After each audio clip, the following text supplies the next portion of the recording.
बिस्मिल्लाहिर्रहमानिर्रहीम। अस्सलाम वालेकुम वीवर्स, मैं आपको अपने इस यूट्यूब चैनल EDU ट्रेनिंग पर खुश आमदीद कहता हूं। अच्छा वीवर्स, एक बड़ी मज़ेदार बात यह है कि आप में से कुछ लोग तो ऐसे हैं जिनको अभी तक मिले नहीं हैं या नाअहल हैं, और जिनको मिल रहे हैं या मिल चुके हैं उनका एक बहुत अहम सवाल है कि वो कहते हैं कि हमें जो 12,000 मिल रहा है ना, इस पर हमारा गुजारा नहीं हो रहा। तो ये थोड़ा है, तो आप 12,000 से ज़्यादा पैसे एहसास प्रोग्राम से, एहसास इमदाद से कैसे ले सकते हैं, मैं आज आपको इस वीडियो में वो बताने वाला हूँ।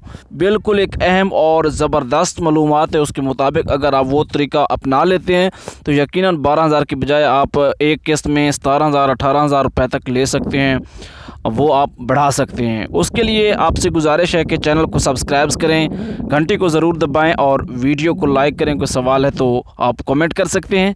उसके लिए यह है कि अगर आप एहसास प्रोग्राम से या बेनज़ीर इनकम सपोर्ट प्रोग्राम से यानी कि एहसास इमदाद ले रहे हैं, तो उसके लिए यह है कि जिन लोगों के बच्चे जो हैं स्कूलों में पढ़ रहे हैं, स्कूल्स में पढ़ रहे हैं, उन बच्चों की जाके ऑनलाइन रजिस्ट्रेशन करवाएँ। ऑनलाइन रजिस्ट्रेशन का तरीक़ाकार की वीडियो का लिंक जो है वो डिस्क्रिप्शन में मौजूद है। अगर आप ऑनलाइन रजिस्ट्रेशन करवा लेते हैं, आपके बच्चे बड़ी क्लासेस में पढ़ रहे हैं, तो यकीनन आप 12 की बजाय 12 ले सकते हैं, यानी कि 24-25 तक पहुंच सकते हैं अगर आपके बच्चे ज़्यादा हैं।